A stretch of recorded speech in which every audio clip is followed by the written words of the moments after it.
I'm Jonny Smith. I'm Richard Porter. And this is Smith & Sniff, a podcast in which two friends talk about cars and many other things. I got given some top trumps the other day. Oh. In fact, actually, strictly speaking, I got given them to give to you.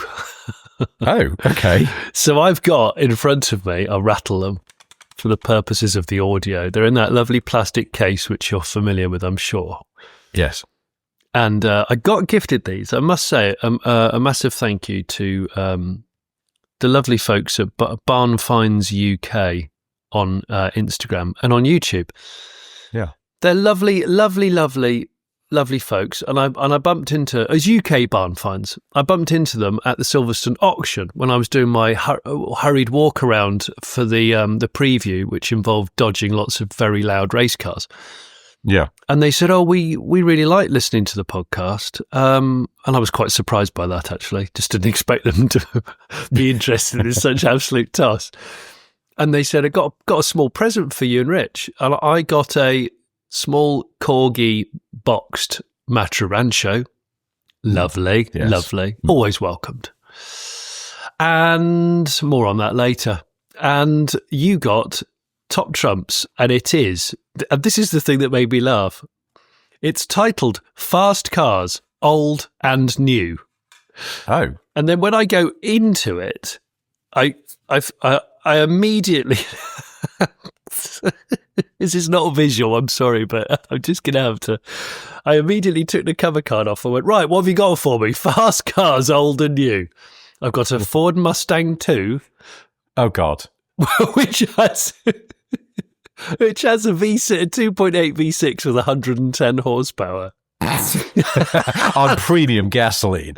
Yeah, so immediately, okay, fast cars, right. So I park that one. Yeah. And then we go, okay, what else are you going to throw at me? And then you go, oh, okay, we've got, there's a Ferrari Dino in there. You know, that's quite a fast thing. Not the fastest Ferrari, but not the fastest. Then I got a Ford Thunderbird. Initially I was like, I don't recall the Ford Thunderbird being regarded as a fast car. No. But it does have more power than the Mustang 2. It's got 340 horsepower, 6.3. But my toothbrush has more power than the Mustang 2, so this isn't really this is a low bar they're setting. I know. But then let me guess, is it like the every Top Trumps pack has that card that always wins because it's the best. Yeah. It's the Tyrannosaurus Rex in the dinosaurs one, probably. Yeah. And or is it the Velociraptor? I can't remember. Anyway, you know what I mean. And there's I imagine sort of somewhere in that pack then there's like a Vector or something. Well, I'm looking through because this is quite old. You got Mercedes Gullwing, 3-litre CSL Beamer, Maserati Mirac, Fiat 1500 Cabriolet. Again, it's not a fast car, that. It's not a fast car. Although it's only Fiesta SI. It's only got 20 horsepower less than the Mustang 2, and yet it's obviously 1500cc being called the 1500s Cabrio. Isn't it amazing? This reminds me of when my mate Paul, who used to live across the road from me, was given Top Trumps Britpop bands. Oh. But it was actually made clear on the packaging, it was Britpop bands Volume 2. So they'd already done one set of Britpop bands. Now, there's not enough Britpops. No. How many cards are usually in a pack of Top Trumps? It's got to be like 40, 50. Yeah, I mean, there's a stack here. I'm not going to count them because that's really dull.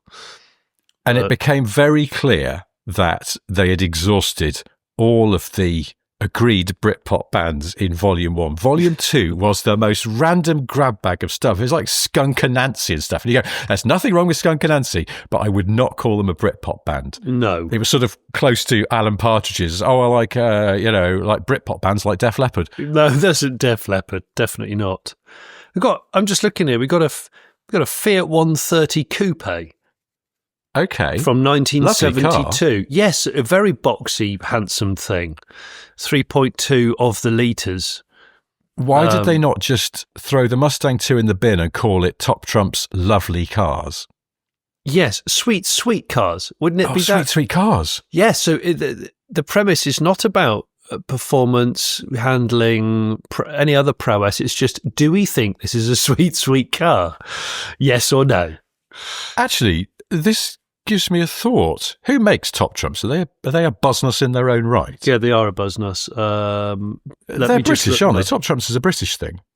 Yeah. It is, yeah.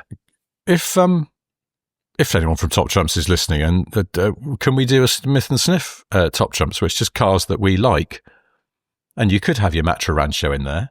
Oh, yeah, sweet car. Other things that we're always mentioning for reasons we can't entirely explain. Nissan 350Z or Hispano Suizes. You've got Hispano Suizes. I'm always mentioning those again. Di Tomaso Pantera, whatever. But it'd be a random grab bag, so you never know what you're going to get next on your first play. I can tell you that they print Top Trumps in St Austell in Cornwall. I can tell you that. How do you know this? Because I've just found it out by going online, and they make 2.5 million packs of the iconic card game every year. Bloody hell. Apparently. Yeah, there we go. Interesting, isn't it? Yeah, that is interesting. Well, I mean, it feels like one of those things I'd say at the end of the show. That's did interesting. You know Top Trumps is made in St Austell? You go, okay, yeah. Didn't know that, but don't really need to either. Locally sourced produce, that's nice. It is. Well, I don't know any more than that, but and that's I don't want to bore the listeners. But I've still got several old packs myself, which one day I'll share with you, Rich. But yeah, there's one here that interested me, which was the fact that the very old pre-war Mercedes compressors, by Jove, they were powerful. They were serious contenders. No wonder people try and grab those for historic racing and Mille type activities.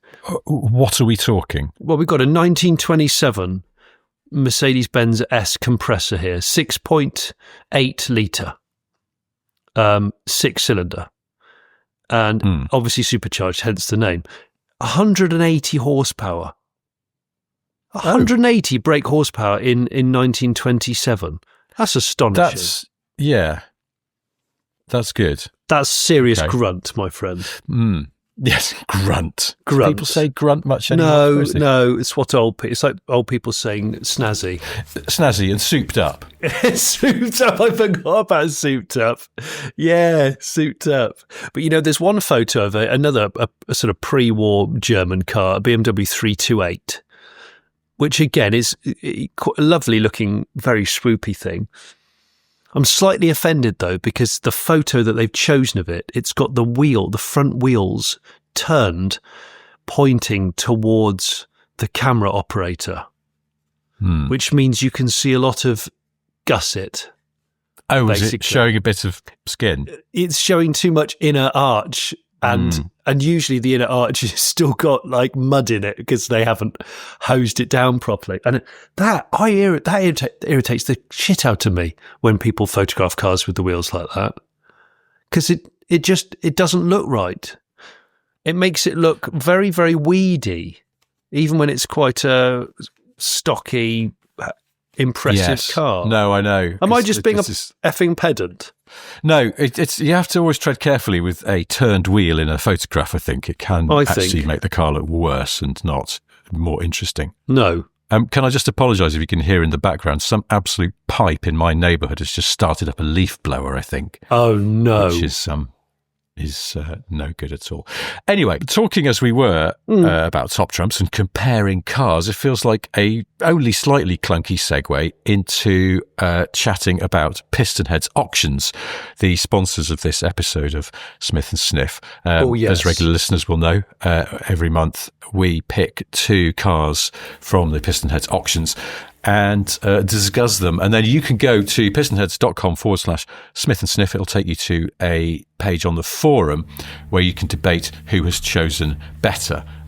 Shall I kick things off with my choice this month? Go on. You've got it. I've just gone online to the auction page. Gosh, there's some nice stuff which I'd like to talk about, but it ends kind of tonight, so that's not going to work.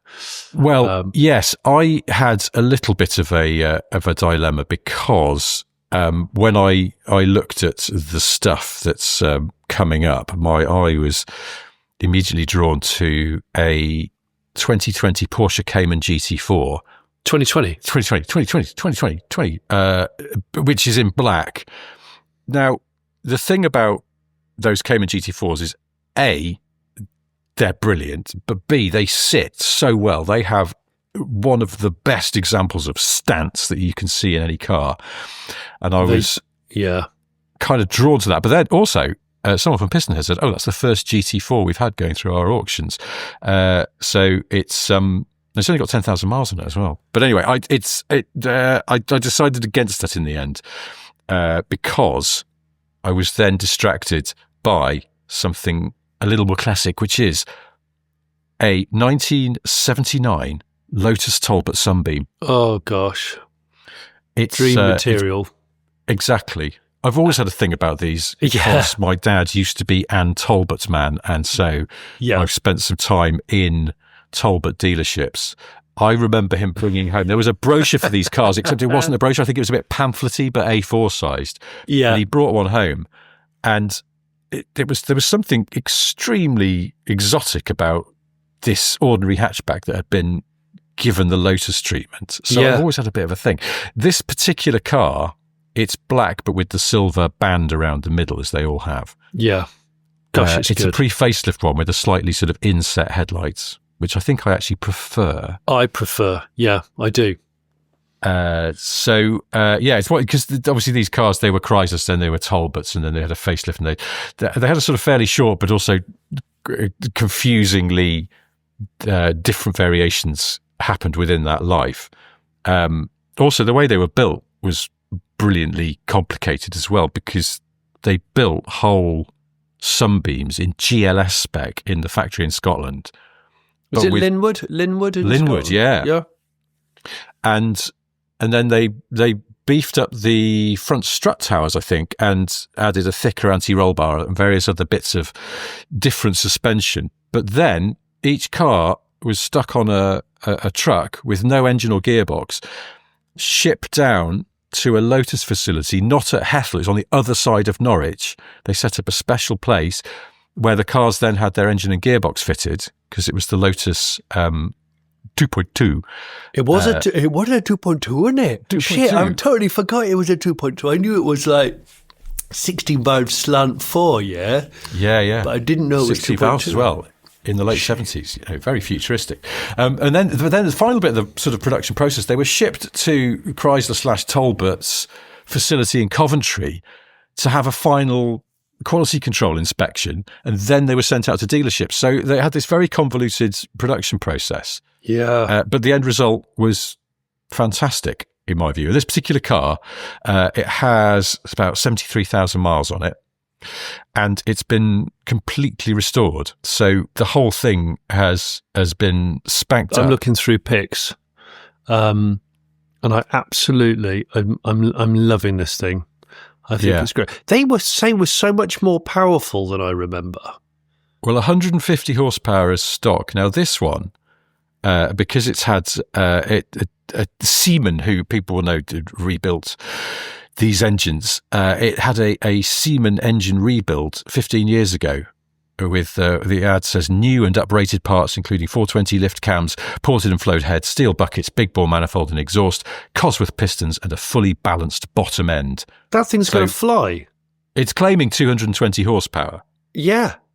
Which, I mean, the thing is, it doesn't weigh anything. No. So that is going to be, I think, it will feel really fast.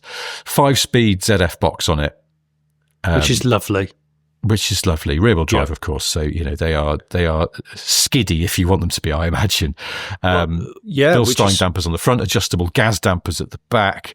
It feels like it's been set up for fun. It's not totally original. It's got Alfa Romeo seats in it for some reason. I saw that. I bet they're 156 seats, which are just those glorious, is it Momo seats? I think Momo made those seats for Alfa. Yeah. They're really good seats. Tell. They're the greatest scrapyard find seat out there. Oh, they might be. They've got that sort of ribbed. Yes, because they look classic-y. Yeah, they're great. Yeah. Maybe they are. Anyone wants to put a seat in a classic car and it not look too shit. The Alfa 156 seat is a great, great seat. Yeah, they are sort of modernish Alfa because they've got a plastic release handle on the sort of top shoulder that tips them forward. So they're definitely not, oldie Alfa seats, but they're in pale leather, and then the door cards and everything are trimmed accordingly. So it all matches. It doesn't, it's cool. You'd almost believe it's factory. So that's all good. JPS Centre Boss. Oh my God. Exactly. Yeah. And it's got, the instruments have been refurbed as part of the restoration. It's been given a rally work spec rev counter, which goes up to 10,000, which is a sweet little touch, I guess. And so, I've no idea what this will go for because they are actually rather sought after now, these, aren't they? And they do go. Once they were not, I suppose, that valuable, but because they just became a bit unfashionable. But now people have realised they are, in fact, brilliant. So I think, this is quite an interesting prospect, but also because it's not totally original. It's like it's not been babied, so you could use it, I would imagine. Yeah. But also knowing that someone's gone through it and sort of fixed it up and made it look nice, but it's not a total sort of museum quality, as people say. With the old split rim comp motives on it. So I love these anyway because they're a shortened Avenger, basically, aren't they? That's what the chassis always was. It was an Avenger made better for rally and turned into a hatchback. And so, but this was one of the latter rear-wheel drive rally cars to win a WRC, I'm sure. Yeah. There was only, I think, the 037 after this. Yeah. So these things were proper little heroes, and still a fraction of the money of a hot Escort. Oh yeah, and that's why I've always had a thing for these. And you and I, we've done the Roots Group thing, the chat in the past. We have a bit of Roots Group worship, family background. So I would love a hot Talbot Sunbeam, and this one, it's my era. It's very much my era. Well, so that's a good contender, Richard. I like it. Okay. I like it very much. I'm just going to do special mention to the fact that there was, there's two cars which the auctions will still be live when the listeners tune into this on Monday. One of them's a Jag XFRS, which we both love. An unbelievably good car and fast car. There's one of those that is still up for auction. It's a 2014 car with just over 100,000 miles. But I wanted to mention the Volvo V70 Polestar from 2015 that ends on Wednesday at 8 p.m. So you have time to go and sniff around it and register and put a bid in. Isn't it a V60? So yeah, what did I say? Oh, V70. Oh, anus. Sorry. So it's the sort of sleeker one. It is the sleeker, smaller one. Yeah. Still in the typical cyan. Is it cyan yellow? I think it's called. It's blue. Oh my gosh! What am I doing? It's because I'm thinking of the Sweden flag. Well, this wasn't the colour blindness. This was I can't blame it on that. No, I was thinking virtual memory. I was looking at the car and thinking of the Swedish flag. I've only just realised, is that why that Volvo blue is that? Hang on, is the Swedish flag that blue? I can't think. I think it's not. An It's darker, isn't it? I think it's unrelated. Yeah. But anyway, so it's definitely a V60 Polestar and it's definitely cyan blue. And it's a very, very seldom seen car. This is done 47,500 miles. It's over 400 horsepower from the old 3-litre 6-cylinder. This is a 2 previous owner thing. It's full stainless exhaust. This thing has extensive stage 2 related upgrades. What I love about it is the fact that Pistonheads have kindly quoted Smith and Sniff in the particulars of this of this car. I'm just scrolling down because, as usual, the description is extensive. In the summary, which is right at the bottom, this car is an exquisite example of the marque, and in the words of Smith and Sniff, you'd be hard pushed to find another. I think Sir Ranulph would probably give you a pat on the back for this and go, fair dues. If you were wanting one of these, it would not be an easy car to find. But the fact this thing's dynoed at over 400 horsepower, the current owner's done 32,000 miles, over 670 Newton meter torque. So these were, let me get this right, I'm trying to remember, they were restricted in amount of cars built. I think 750 were built. Of those, 125 were UK cars. And then most of them were in this blue, but you didn't have to pick it in the blue, I don't think. But it's the one that you'd want to. A bit like Escort, Focus RS people always want the blue ones, don't they? But this thing, yeah, I remember driving one of these for fifth gear. I'm sure I drove one for fifth gear. I might have even gone over to Sweden to actually do it. Somewhere buried on the internet, there'll be a video. But no, I think this is cool. It's currently bid, as we see it, with 6 days left, as $7,000. Don't know what these are worth because I haven't looked lately. But they just don't come up very much, I presume, do they? Because there's so few. So it is proper Sir Ranulph territory. It is. And it's got the adjustable Olin suspension, which on its own is probably worth about $60,000. So just buy the car, take the Olin suspension off, and then weigh it in. There you go. You made some money on it, probably. Easy. Car buying advice from Smith and Sniff. Yeah, I think this is great. But the XFRS is also blimmin' sexy. In fact, this is the problem. You see another one, then you see another one. We've seen this BMW 325 convertible, which how many cars are you picking this week? Well, I don't know. You're cheating. I am being a bit of a naughty swine. It's because, you know why? Look how leafy the backdrop is for the 1988 325i convertible E30. It's home counties, village green. The top is down. And it reminds you of how damn good the convertible of the E30 is. It's that lovely flat deck. Such a sweet, sweet shape. This is a pre-facelift one as well, which there's sort of the rear lights on the facelifted E30. I like them, but they are a bit sort of blocky, aren't they? And there's something sort of a little bit more pure and elegant about the pre-facelift lights, and particularly on the Cabrio because it's such a sweet, sweet and simple shape. It's I think because it doesn't look very motorsporty. It just looks handsome and Germanic, and that's why I think it's fine that it's an automatic, because they weren't bad autos anyway. It's not like the autos were an awful box. They were. Are they a ZF on this? I think they're a ZF. I thought as well. So. Yeah.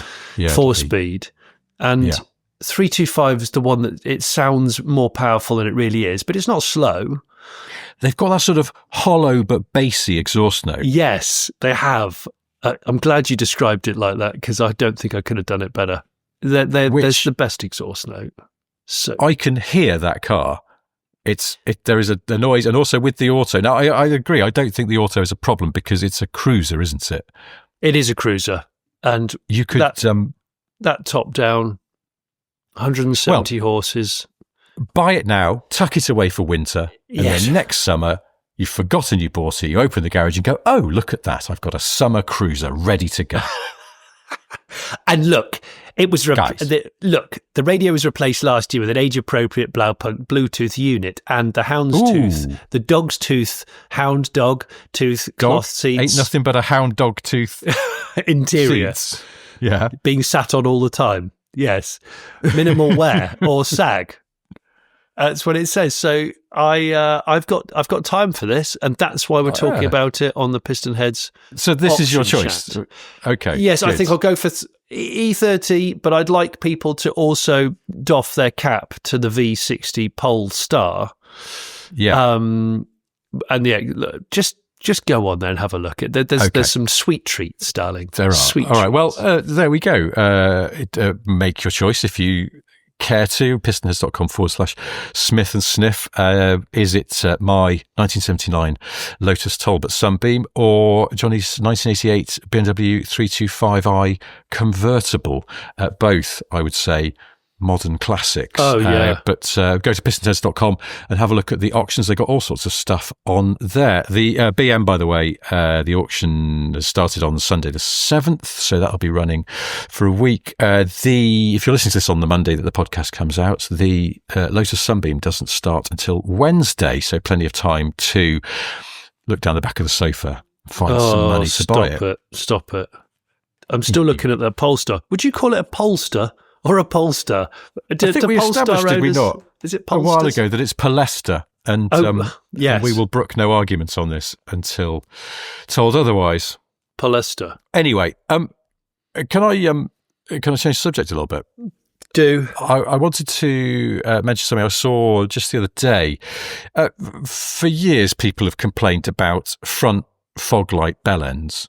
Yeah, and I feel like front fog light bell ends have gone away a bit, and it might be because front fogs have become less of a thing. They're not sort of a fashionable way of showing you've got a higher trim level the way they used to be. This is true. But there may be a new type of bell end to take their place, and it's the roof light knobhead. A roof light? Have you seen typically this will be on a new Defender or a Ford Ranger. Aftermarket LED spot thing. I think so. Do they not do the Defender not have factory? Defender has Defender has that pod that was an option, or is an option perhaps. Yeah. That has two kind of eyebrows which are quite discreet. Yes. They're moulded in, aren't they? Yeah, I think that's factory, isn't it? But yeah. And I don't know about the Ranger, but certainly there's loads of aftermarket ones. And there is, in most cases, I would say, absolutely no fucking need. But people spec them all the same. I was on the M4 the other day in the lashing rain, and I saw going the other way someone in a new Defender, and they had got their roof lights on. Oh god! And I just thought, now look, it was rainy, but it was daytime, so your lights are on so other people can see your car. You don't need to see the way. It's not that dark or a tropical rainstormy. No. And all you're doing is blinding people in their rearview mirrors in already challenging conditions. Yeah. You are an absolute sleeve. Yeah, it's not acceptable. It's not acceptable at all. I think if it was thick fog or you were in, I don't know, a very rural nighttime part of Finland, yes. It's okay. Absolutely. That's fine. Yeah. But that's because you're not being inconsiderate to others. You are, in fact, trying to get home your way without hitting a moose or going into a tree. Exactly. Totally legit use of those lights. That's why they exist. Yeah. On the M4, just near Chippenham, because it's raining a bit, no, you're being a prick. Yeah. I just wanted to put that out there, but that's. I think the front fog is sort of not really a thing anymore, but it's an absolute arsewits have found a new way to tell the world. We've had a little letter from a chap called Simon Daniels who answered my question the other week about sweet 1960s monologue, and he actually sent us a suggestion for the monologue. I can't decide whether he's totally made it up or whether it was based on some truth. Would you mind if I would read this to you? Here we go.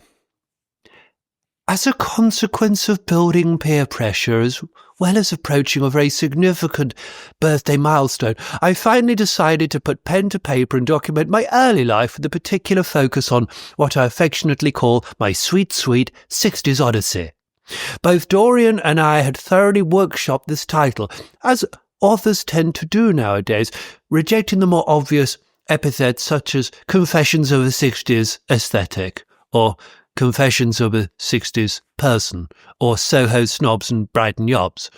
Anyway, the excerpt I've chosen, I think, typifies my life on the fringes of both, and the Soho and Brighton scenes, which is, frankly, a confession of sorts with just a smidge of danger. Anyway, I hope you enjoy it. Chapter 1, Our Western Adventures. It was the summer of 63, which, after quite possibly the worst and most severe winter on record, was a welcome tonic for both mind and for body. Dorian Bilberry, a lifelong chum and automotive diva, had just given me his pristine Laguna Beige Mini Cooper with houndstooth interior as a 30th birthday present. I think the houndstooth was Dory's idea, as he purchased most of his country attire from the blissfully elegant Huntsman Boutique on Savile Row. Anyway. I can't tell if this is made up or not. I don't. That's what I said. Anyway, July rolled around, brimming with whimsy and glorious possibilities, so we decided to forego our usual Brighton coastal retreat in favour of a trip to see our friends Oscar Sunfus, who had a delightfully appointed faux castle overlooking Weston-super-Mare. He said he'd given all his staff the week off so we could have it to ourselves. I accepted, with the proviso that Oscar would have to play the role of tour guide par excellence for the week. He agreed, and so Dory and I set off for the wilds of Weston. Dory resplendent in his three-piece conker brown houndstooth hunting ensemble, and yours truly in a rather fetching peacock print silk smoking jacket courtesy of the beatnik Parisian left-bank designer John Stephen, who had opened his Carnaby Street branch in the late 50s. Of course, Watson, our aged but devoted Irish wolfhound, commandeered the back seat and made an excellent third as we trundled our way through glorious Middle England towards sunny Weston. The journey itself was fairly uneventful, save for a mildly distracting incident in the car park of the Dog and Trumpet public house, where Watson took a shine to a bewitching Irish setter called Sylvia. I was forced to separate them mid-exchange with a metal shoehorn and a lit, rolled-up copy of The Observer. No serious damage was done, though. We arrived at Castle Vuse around 3, and sadly consumed most of the Fortnum summer hamper. Had consumed most of the Fortnum summer hamper, meant as a thank you gift for Oscar. I must say the quail's eggs, souffle and black truffle ravioli were the standout dishes for myself. Oscar met us by lifting his portcullis. He was wearing a bright and very shiny suit of, again, court armour, carrying his trusty mace. I knew it was him by his left-sided limp, an injury he'd sustained trying to shoe a sleeping horse during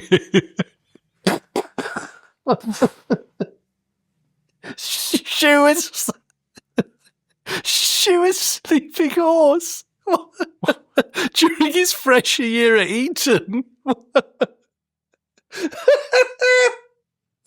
It's just ridiculous.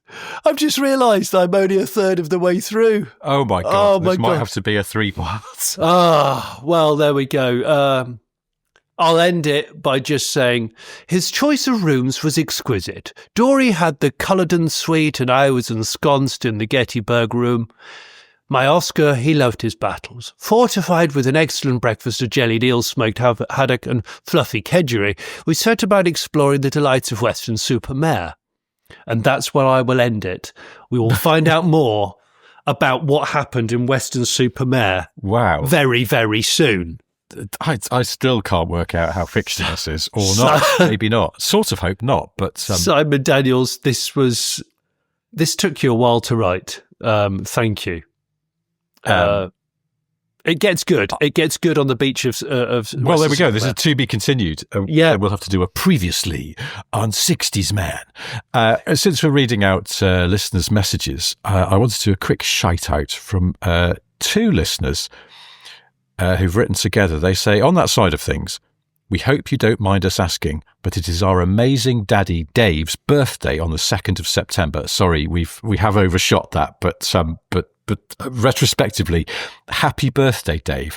They say he's going to be 50 years old. He's the best dad anyone could wish for, and we love him very much. Please could you wish him an extremely happy birthday? Well, there we go. Happy birthday, Dave. Happy 50th. It's a good age to be. We listen to your podcasts whenever we go on a road trip, and the whole family own a Smith & Sniff t-shirt. We find you very funny, you SSGs, but we are definitely not allowed to repeat what we hear. Please keep up the amazing podcast. You're part of the family. Azura and Mahari, aged 12 and 8. Great names. P.S. Well, they say, P.S. Look at our names. They're both cars. Yeah. Mahari. Yeah. Azura. I presume this was not snuck through by Dave by going, Mahari, I've always liked Mahari. Isn't that a plastic-bodied 2CV thing? No, just like it. It is a good name, isn't it? It is a great name. There we go. Well, Azura and Mahari, thank you for writing in. That was really sweet. And a happy birthday, belatedly, to Dave. I was going to read something out that's definitely not as long as what I read out before by somebody called Simon Carroll, who I think is from New Zealand. Hi, Simon. He's put here, I was perusing New Zealand's almost direct copy of eBay called Trade Me, looking for a suitable motorbike for my 7-year-old.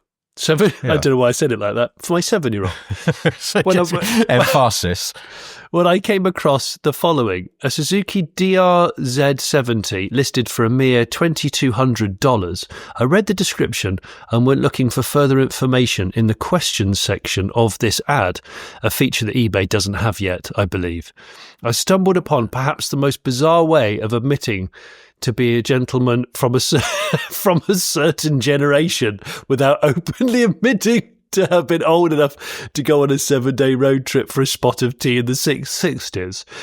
The chap opens his question on this children's motorcycle by asking if it would be appropriate for his ethnic farm worker who is in his 40s to be able to ride it. He then goes on to describe his worker's abilities as unable to use a clutch, keeps crashing and falls off a lot.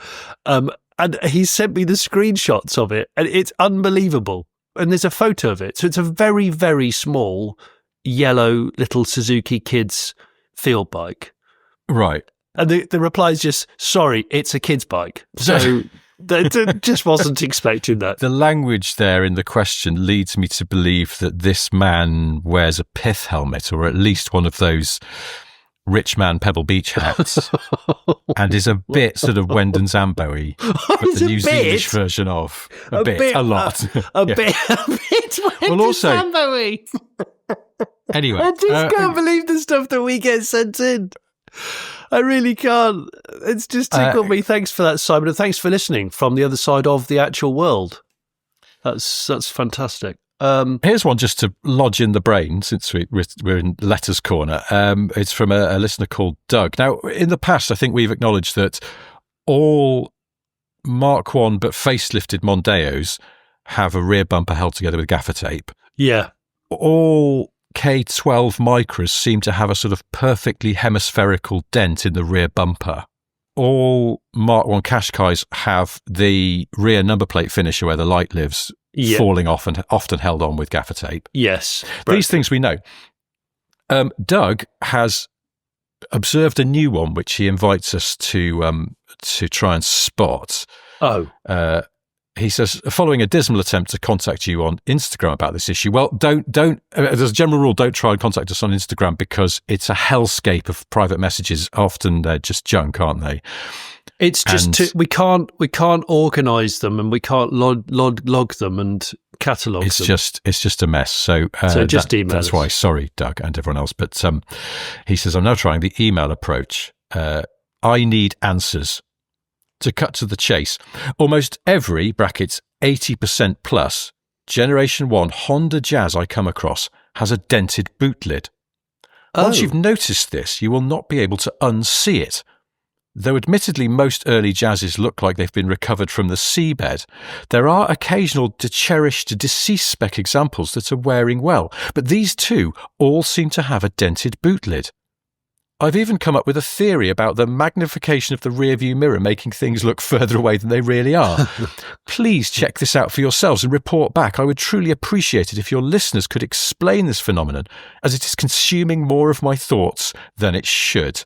My wife would probably appreciate me being able to conclude this matter too. CMTMB, Doug.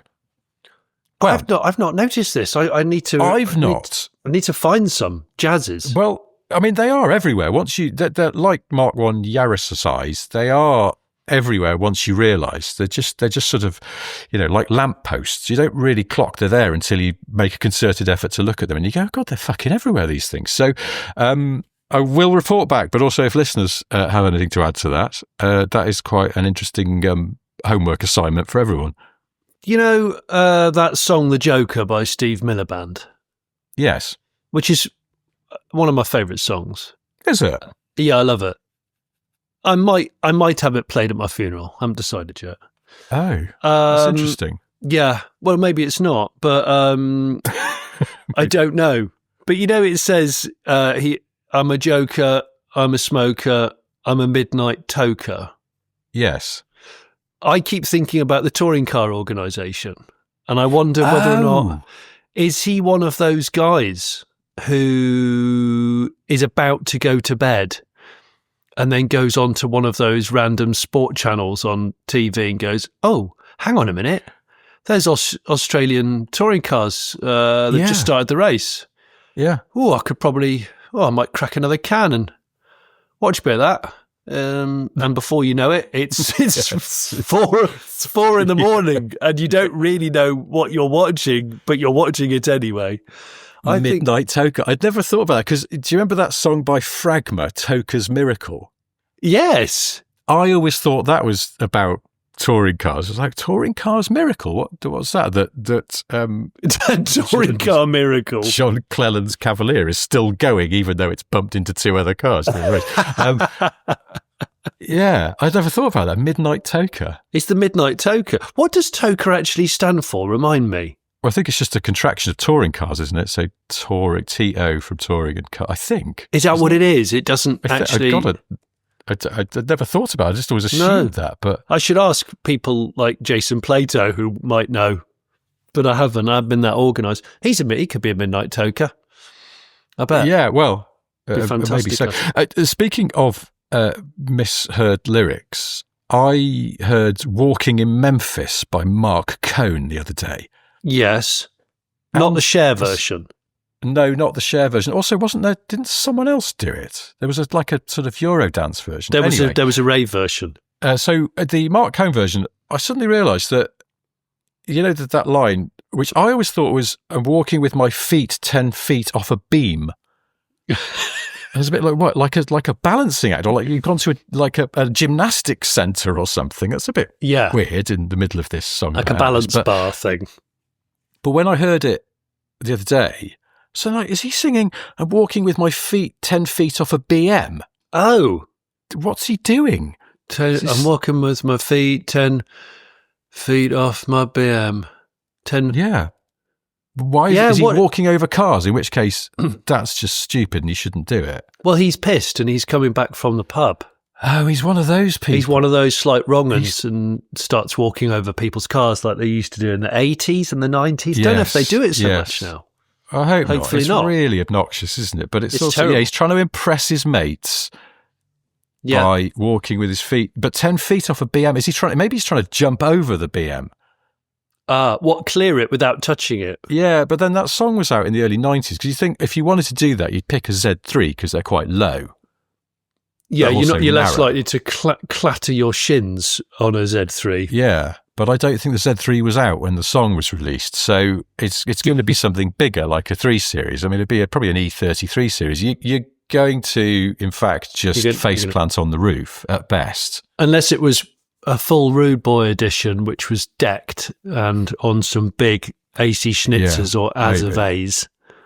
And then that's a good one. I don't even know what I don't know what the correct lyric of that song is. Well, I was so curious because I was like, I assume it's not BM, but also I'm walking with my feet 10 feet off a beam is a bit, he's gone again, drunk, trying to impress his friends. Oh no. He's broken into a building site. Yes. They're putting up a metal frame building and he's up there.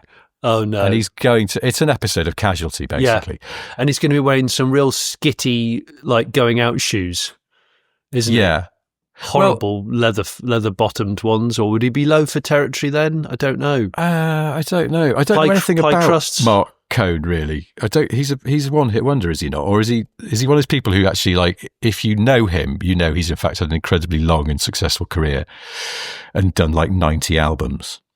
Is that song better than Cuddly Toy by Roachford? Oh no, it's not, is it? No, it's not even close. No, it's not. But I love that song, but it's become such an Alan Partridge recognised song because of the end of that film. But the genius of using it at the start of that movie is it shows Steve Coogan's attention to detail when it comes to cars and music particularly is so good. He doesn't just go with his first thought, he really sweats the details on this stuff. I did look up the lyric of Walking in Memphis the other day because it was bugging me. I was like, what can it be? Yeah, and what is it? I was walking with my feet 10 feet off of Beale. What? What's off of? He uses an off of. And he says off of? 10 feet off of Beale. Beale Street is a street in Memphis, apparently. So he thinks he's metaphorically hovering down a big street a well-known street in Memphis.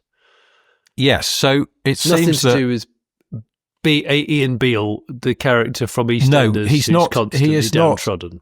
He's not done some kind of like crazy martial arts move where he's leapt in the air, or wrestling. It's more like a wrestling move. He's leapt in the air and he's about to land with full force on Ian Beale. Oh, he's done it is a wrestling move, a 10-foot Beale. If you can successfully land a 10-foot Beale against your opponent, that's an instant KO. Yeah.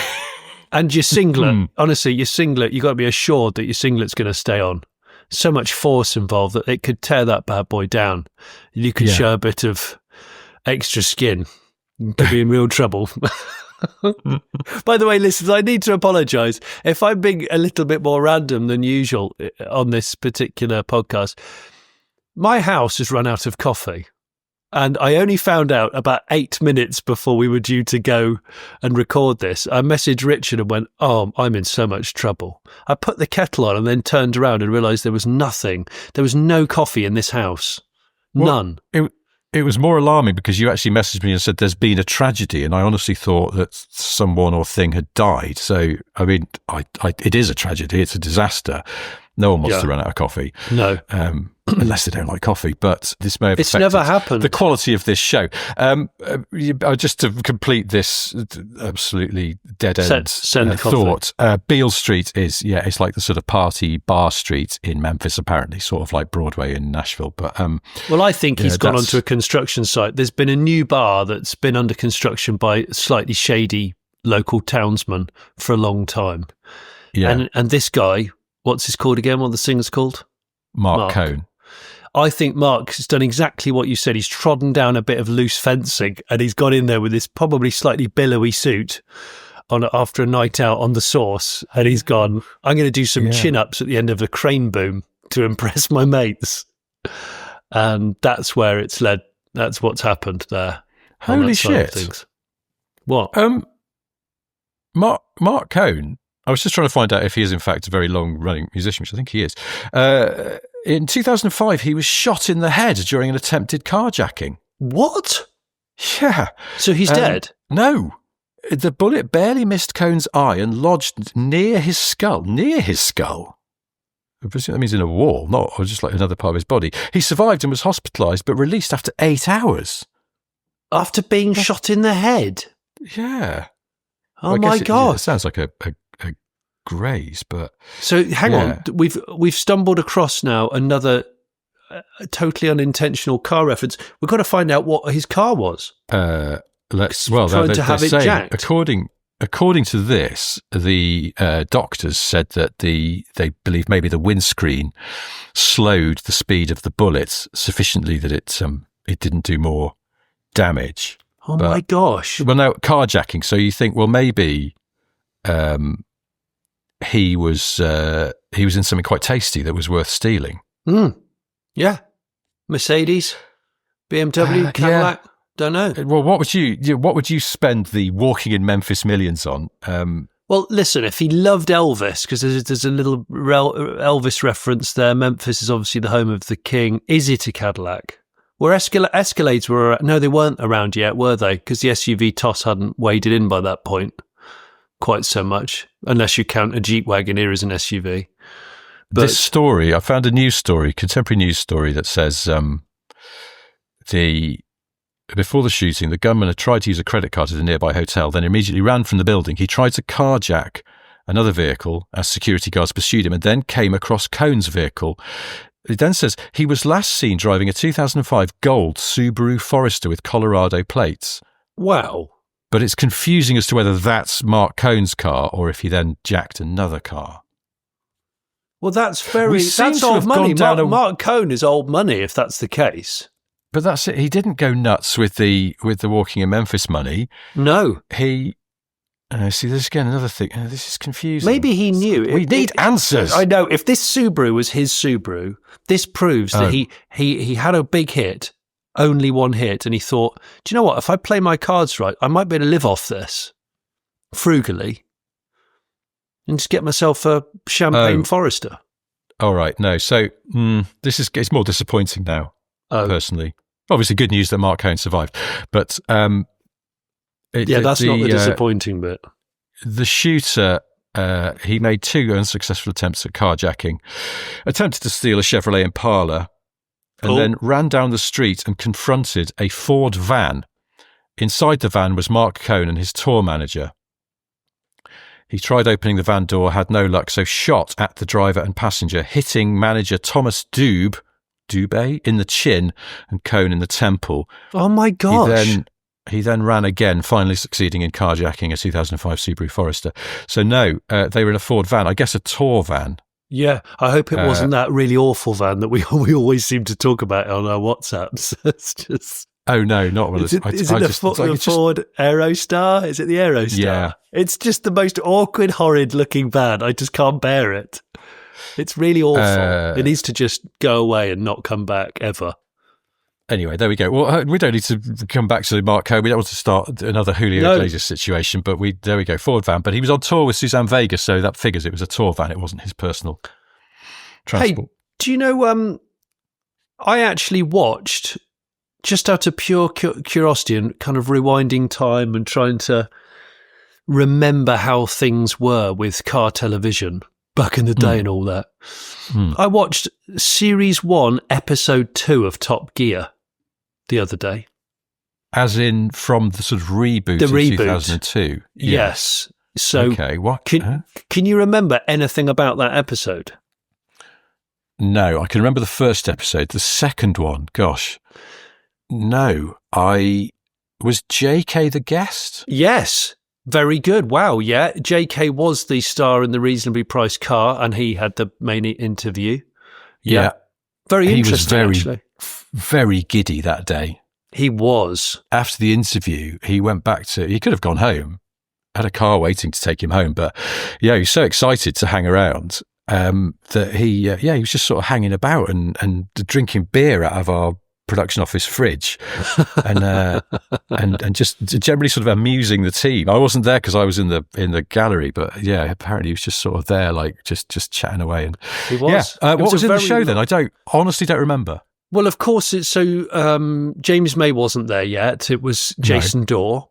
Mm-hmm. And Jason Dorr was doing some real world hints and tips on buying certain cars. Did that feature a Cadillac? Oh, I want to say there wasn't a Cadillac in that one. I need to rewind. I think there were Peugeots, and there was also talk about Ford Focus RSs. Some dealers saying that you can't get them. Oh, hang on. Dealers saying was this the segment in the studio? Yes. Yeah, Used News as it was called, although actually it used to do lots of, new deals on Peugeots and things. That's right. Which was known in the production office as Used Snooze because it was the least interesting part of the show. Well, and there was poor old Jason had to do it. The Ford Focus RS was the launch, one of the main films on the show, and Jeremy was doing it. You might remember. I think he was in Wales because there were lots of sheep involved. Okay. In the middle of nowhere. Do you know what I love? Is the fact that I mean, I don't remember seeing this episode. I will have done, but his verdict on it was what I said about it in period and why I didn't really like it. and I've always had my arse torn for this by lots of people going, "You can't say that about the Focus RS." And actually, I was like, "No, I'm sorry.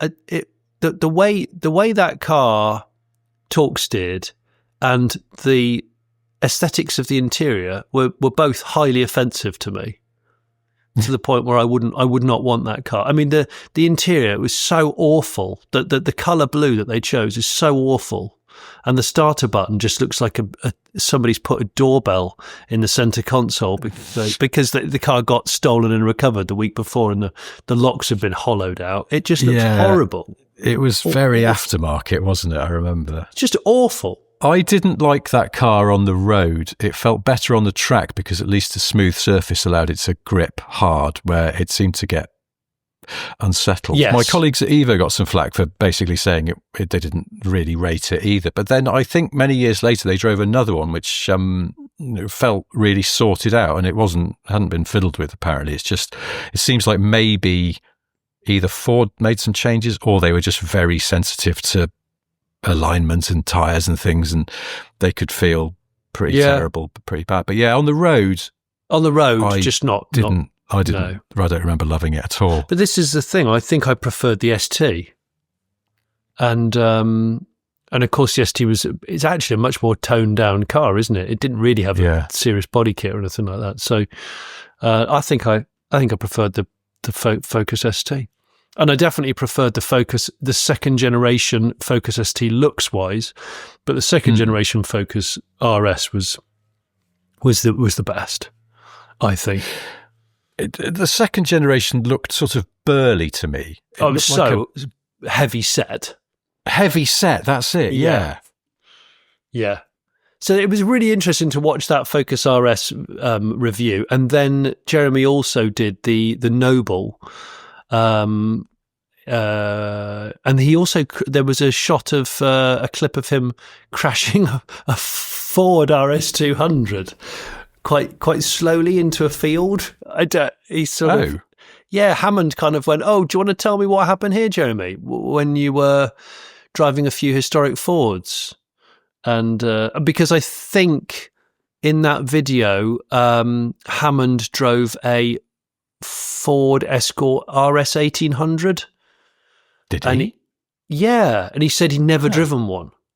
Right. And he said this was like a childhood dream for him.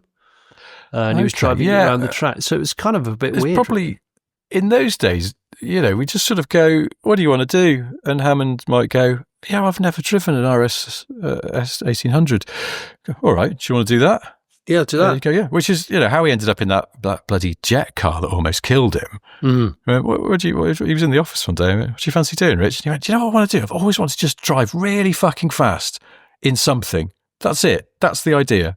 Hammond drives really fucking fast," became the idea. And went, "Okay, yeah, why not?" That's weird. Was the pace and the sort of tone and everything felt really slow and quite sort of car-y compared to how the show became? Yes, and I noticed the camera angles, the sort of zoom crash-ins and the Dutch tilting and the sort of, there's a lot of spin and tumble going on. Did a lot of Dutch angle in those days, yeah. So it almost felt quite 90s, late 90s with all of that. Yeah. But I really enjoyed it. I really enjoyed watching. We've said a lot before that decades aren't actually neatly arranged numerically, are they? Like the true 80s was sort of 83 to 87, 88 kind of thing. And I think the 90s hung on into the 2000s. So, yeah, there's a definite hangover in all sorts. I mean, how many bootcut trousers were in that show? There were quite a few boot cuts, and the people in the background, a lot of that you'd invited the Ford RS Owners Club, I think, there, because there were lots of their cars, and Jeremy just took the piss out of all of them. That was one of the original overarching ideas for the whole show before we started was each week there will be members of an enthusiasts club relating to one or more of the cars that we're testing. I don't remember why And it rapidly dropped away because it didn't really give us anything except, Jeremy could just be a bit rude to them. So he was quite rude to them. I think he was asking the blokes' names and he said, "What's your name?" And he said, "Lee." "Of course it's Lee." And then he turned to the other guy next to him and, "What's your name?" He said, "Kev." "Of course you're called Kev. Kevin and Lee. In fact, all the men here are called Kevin and Lee." I think he said something like that. Yes. I'm surprised he didn't get a dry slap. But which is weird because Jeremy is quite a faults man. Yeah, he is very faults, isn't he? Because he had an Escort Cosworth, didn't he? He had an Escort Cosworth as a long termer, and and of course his first car was a Cortina 1600E. So he is a real faults man at heart. Why doesn't he have an Escort Cosworth now? He should just go and buy a really clean example of the Mark now. Yeah, I'm not sure. He's not really a big car collector, though. Not the way that Hammond or May or another Cotswold farmer called Harry is. It's just doesn't. I don't think it. I suppose he's had decades of borrowing other cars and then just having something really decent at home. And he seems to keep quite a tight rein on it. He's got some good stuff now because he's got Alpha GTV6 from the Grand Tour, that Mercedes Grosser, a Jag F-Type convertible V6S that he bought on a bit of a whim after having one on the Grand Tour. Oh, nice! And that old Range Rover that he tools around in on the farm. That's his core fleet. But you go, actually, that's all right. That's not a bad collection of cars because they're also doing something slightly different. He's not an immaculate car detailed to the nines in a perfect shed sort of bloke, is he? I can't imagine he's like that at all. No, he's got some, as you'd imagine, he's got some strangely strident opinions about washing cars. Anyway, we should bring this into land, but before we do, I've got three things to tell you. The first is Jonny's working on a new TV show in which he persuades the former lead singer of Marillion to dress in an enormous lion, tiger or leopard costume and then attempt to trick old men out of their savings by convincing them there's an attractive young woman inside the suit. It's being developed under the working title Catfish. If that's not to your taste, then there is, of course, the Late Break Show. What's going on there? You're a prick. You're such a strange prick. Although I do enjoy them now. I just can't believe you concoct them. It's getting harder and harder. I bet it is. I bet it is. So on the Late Break Show that's just gone live, if you're listening to this on Monday, is the announcement and the first episode showing the either genius or idiotic idea of a Matra Rancho having the same wheelbase as a Subaru Impreza WRX, and thus someone has bought a ruined right-hand drive Rancho, you might know, and someone has decided to body swap it with a Subaru Impreza. Who's that, Jonny? Well, watch and learn, as we would say. Watch the episode, learn, giggle, shrug, comment, whatever, subscribe. Excellent. Thank you. Good. Okay. Gosh, I need some coffee. Yes. Second thing I want to tell you is that 1 week today, if you're listening to this show on the 8th when it goes out, I am doing a solo live show of sorts. It's being billed as an evening with Richard Porter, which makes me slightly cringe every time. But this is part of a series of evening with events at the British Motor Museum in Gaydon. They've had Ian Callum, they've had Peter Stevens. They're MC'd by Paul Cowland, who is a friend of ours, and people will know probably SSG. from various things. SSG, absolutely. And from basically in Nottingham as well. Yes. The other week. Yes. So Paul's going to be on stage with me asking me questions. What we're going to do as part of it is play in some clips from old Top Gear, as in the 2002 to 2015 iteration. And then I'm going to talk about them, tell a few little behind the scenes stories and explain how they came about, how they say something about the show and what it was or what it became. And I've never done that before. So there'll be a few little things that hopefully people have never heard before. go to the British Motor Museum website and look under events, and you can buy tickets. It's for charity. It raises money for the museum and the good work that they do. And you get a slap-up dinner thrown in as well. Oh, great. And I'll be knocking around and chatting and signing stuff afterwards. So it promises to be a lovely evening out. So that's Monday the 15th of September. That's happening. I think tickets are still available. I hope so. Are you going to be wearing a voluminous, parachute-esque, double-breasted NBA award-winning suit? I thought about it, but then I've had a complete change of direction and gone the exact opposite. I'm going to be wearing one of those green special effects leotards with cotton wool balls glued to it that they use in movies. So one ball's just going to have to sit next to you for the whole night looking normal. Yeah, but if anyone's filming it, I'll be able to then remove myself from the entire scene because it'll key into the green. Anyway, that's next week, basically, next Monday. So I hope to see some of you there. And the third thing I was going to say is, Cars, the Gary Newman song. Yeah. It was a massive number one hit single. One of those songs that sort of, has never gone away because it has a sort of timeless interestingness to it. But it's about 3.5 minutes long, classic pop song length. But the vocals end really early. And for basically the last 2 minutes of that song, that global hit, there's no singing. It's just music. Really? It's really weird, isn't it? I can't think of another example of that where he just sort of gets it all done and then just lets it carry on. It is just so big, though. It feels so big, and we can wrap it up by saying that that Talbot Lotus Sunbeam Talbot that you chose from the Pistonheads auction, which is such a sweet car, launched in '79, same year as Gary Newman off of Cars was launched. What a great pairing, hey? Yeah, what a Goodness great pairing. Gracious me. I'd like to listen to that track in that car. That'd be great. Wouldn't it be good? And then howl your way to some lovely back roads and let it sing. The 2.2, let it sing, innit? What a wonderful thought. Yeah. All right, well, on that dreamy, imaginary scene, it's time to end. Thank you ever so much for listening. We'll be back on Friday with an Ottersot and a normal show the following Monday. Until then, goodbye. Bye, everybody.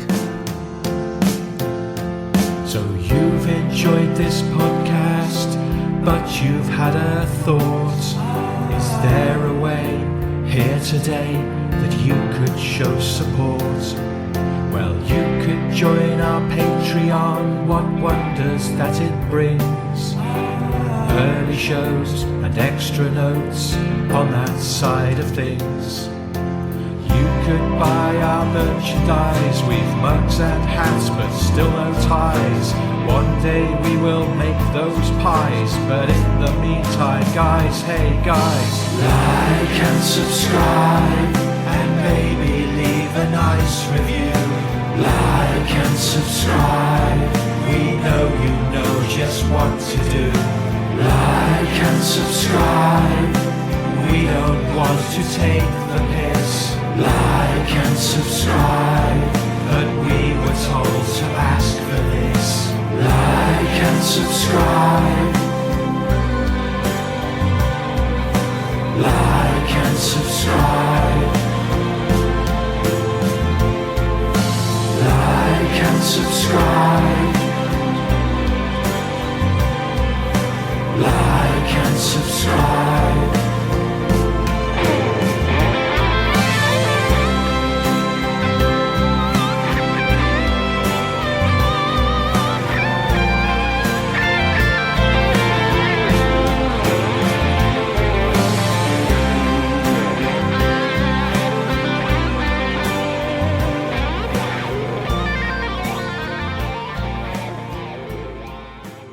Polyester.